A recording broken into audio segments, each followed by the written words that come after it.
Very good morning, friends. So, I hope you're all safe and healthy. Well, I have been carrying on the discussion with reference to Index 101, and we've made a very brief introduction in the previous video with reference to the Appendix C of Index 101. Now, as far as Appendix C is concerned, it deals with optional exemption. And typically, it talks about the concept of restating the business combinations or not.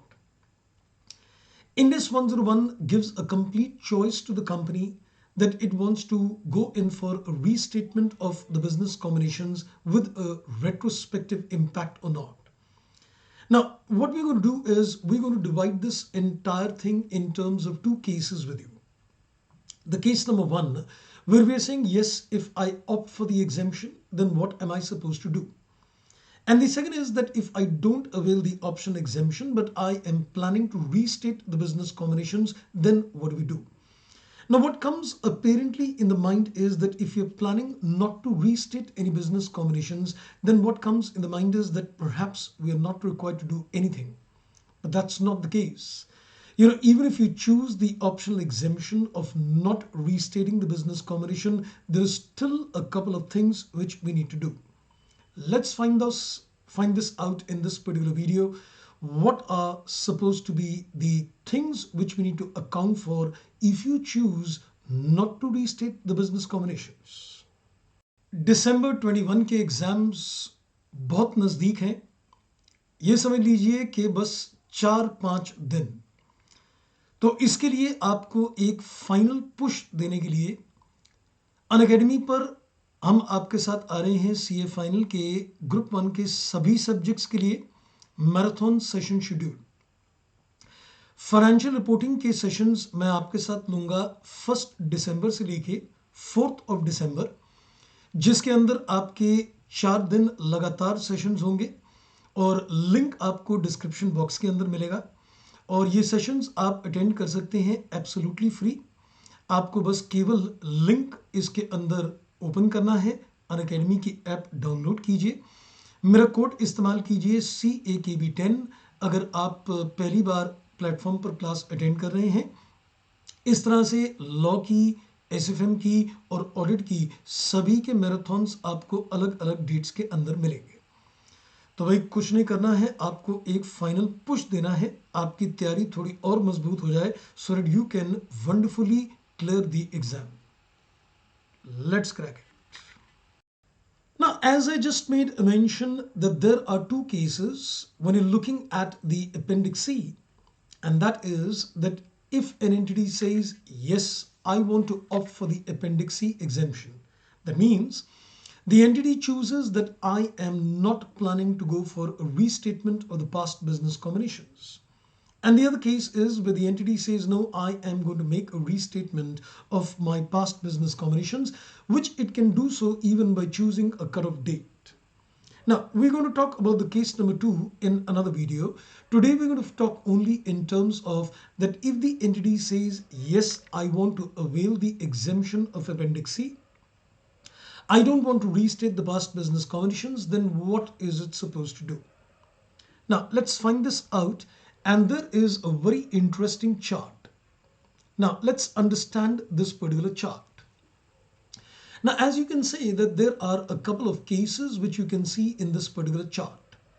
Now, you can see that as far as the case number 1 is concerned, it's something which is not applicable. Now, before I elaborate on this interesting chart, let me first of all give you some basic inputs. If you keenly look at the case number 2 and 3 together, and then we'll look at the case number 4 and 5 together. So you need to look at the case number 2 and 3 collectively and the case number 4 and 5 collectively. Now, before this, we need to first of all keep one thing in mind. I think let me give you that focus first of all.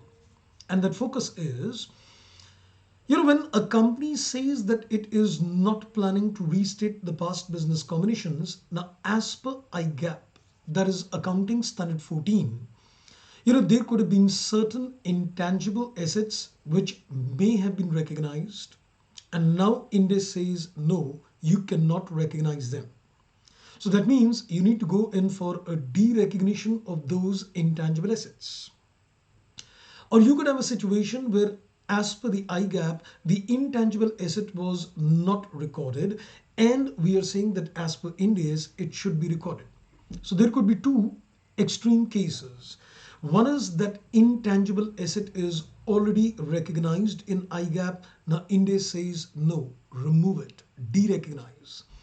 The second is that there is an intangible assets not recognized in IGAP. Ind AS says go for recognition. So if there is a recognition or a derecognition of an intangible asset, or if there is anything other than an intangible asset, how do we deal with this? I think let's now focus back on the chart. Now just have a look in terms of the case number 2 and the case number 3. It says asset and liability is recognized in the previous gap. Now, if you look at the case number 2 and 3, the answer is no. That means it was not in the IGAP. But if you read asset and liability qualifies for recognition in Ind AS, yes. So one of the block is that it is not in the previous gap financials, but it needs to be recognized in the Ind AS financial. Now, what do you need to do? You definitely need to recognize this in the opening Ind AS balance sheet. So that means if Ind AS says yes, it needs to be recognized, you definitely need to bring it in the opening Ind AS balance sheet. But where do you take the corresponding impact? The corresponding impact would depend upon if that new asset is an intangible asset, then the difference is going to be adjusted to goodwill. But if it is anything other than intangible asset, then we are going to adjust the retained earnings. So one thing is very clear, that if some asset was not recorded in the previous gap, it has to be recorded in the opening Ind AS balance sheet if it qualifies for the purposes of Ind AS. Now, how do you recognize that asset? If it is an intangible asset, recognize it through goodwill. And if it is supposed to be other than intangible assets, then recognize it through retained earnings. So, sir, the same logic would go in terms of those assets which are already recorded in the previous gap and we want to de-recognize them? Yes. If they were recorded in the previous gap financials and the Ind AS says de-recognize, you need to de-recognize. And trust me, the treatment is absolutely reverse. The derecognition, if it relates to intangible assets, would impact the, you can say, goodwill, and if it relates to any other asset other than intangible, then it impacts the retained earnings. And of course, let's also make a focus on the case number 1.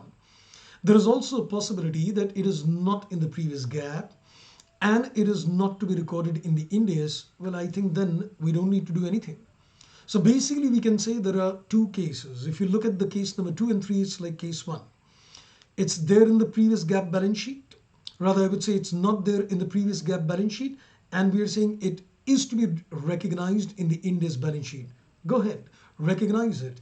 And the recognition would depend upon if it relates to intangible, goodwill impacted. If it relates to any other than intangibles, retained earnings impacted. Same as the case with 4 and 5, it's already there in the previous gap, not to be taken in the Ind AS, de-recognize it.